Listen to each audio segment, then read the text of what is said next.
Friends, আজি মই আপোনালোকৰ ওচৰলৈ আলুৰ এটা ৰেচিপি লৈ আহিছোঁ। একেবাৰে সিম্পল আৰু একেবাৰে কম সময়ৰ ভিতৰতে আপুনি বনাব পাৰিব।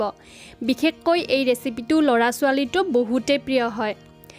এই ৰেচিপিটোৰ নাম হৈছে আলুৰ ভাৰ্তা। তেন্তে আহকচোন চাওঁ আলুৰ ভাৰ্তা বনাবৰ কাৰণে আমাক কি বস্তুৰ প্ৰয়োজন হ'ব। ইয়াৰ বাবে মই মিডিয়াম আকাৰৰ 5টা আলু বইল কৰি লৈছোঁ। এটা মিডিয়াম আকাৰৰ বিলাহী মিহিকৈ কাটি লৈছোঁ আৰু দীঘলে দীঘলে এটা ডাঙৰ পিয়াজ কাটি লৈছোঁ। আপুনি 2টা পিয়াজো ল'ব পাৰে। আদা এচামুচ মিহিকৈ কাটি লোৱা আৰু নহৰু এচামুচ মিহিকৈ কাটি লোৱা। সৰিয়হৰ গুটি লৈছোঁ আধা চামুচ সৰু চামুচেৰে, এইটো অপচনেল হয়।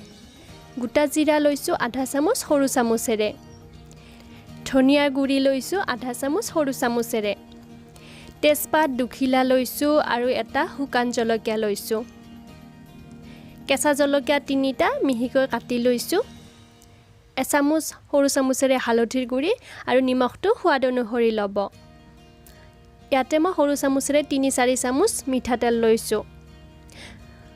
ধনিয়া এমুঠি ল'ব। এতিয়া মই গোটেই আলুকেইটা চামুচৰ সহায়ত পিটিকি লৈছোঁ। বহুত বেছি মিহি হ'ব নালাগে।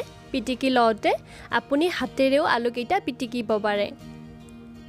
এয়া দেখিছে মই গোটেইখিনি আলু পিটিকি লৈছোঁ। এতিয়া মই প্ৰথমতে কেৰাহী এটা গৰম হ'ব দিছোঁ আৰু গৰম হোৱাৰ পিছত ইয়াতে তেলখিনি দি দিছোঁ। তেলখিনি যেতিয়া ভালদৰে গৰম হ'ব, গেছৰ ফ্লেমটো মিডিয়াম ৰাখি ইয়াতে তেজপাত, শুকান জলকীয়া, সৰিয়হৰ গুটি আৰু গোটা জিৰা, এই গোটেইখিনি বস্তু একেলগতে দি ল'ব। যেতিয়া সৰিয়হখিনি অকণমান ফুটিব ল'ব, তাৰ পিছতে অকণমান এনেকুৱা ধৰণে লৰাই কেইছেকেণ্ডমান পিছতে ইয়াতে সাৱধানে পিঁয়াজখিনি দি দিব পাৰে। মাত্ৰ আপুনি ধ্যান ৰাখিব যাতে সৰিয়হৰ গুটিকেইটা ফুটে। পিঁয়াজখিনি দিয়াৰ পিছতে কেঁচা জলকীয়াখিনিও দি দিব পাৰে বা পিছত দিলেও কোনো কথা নাই। এতিয়া এইখিনি ভালদৰে মিক্স কৰি 3-4 মিনিট সময় মিডিয়াম ফ্লেমত ভাজি ল'ব, যাতে পিঁয়াজখিনি অকণমান বেছিকৈ ৰঙচুৱা পৰে।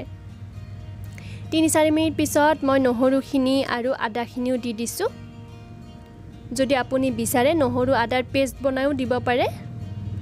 গোটেইখিনি মিক্স কৰি ল'ব আৰু আধা মিনিটৰ পৰা 1 মিনিটমান সময় মিডিয়াম ফ্লেমতে এইখিনি লৰাই থাকিব। মই তেজপাতখিনি উলিয়াই লৈছোঁ। এতিয়া হালধিৰ গুড়িখিনি দি দিছোঁ আৰু মিক্স কৰি লৈছোঁ কেইছেকেণ্ডমানৰ কাৰণে।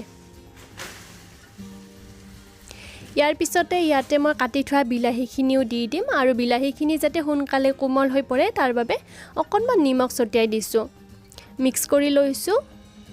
এতিয়া আপুনি ঢাকনি দি 2-3 মিনিট সময় ৰাখি দিব পাৰে। মই ঢাকনি নিদিয়াকৈয়ে ৰাখি দিছিলোঁ।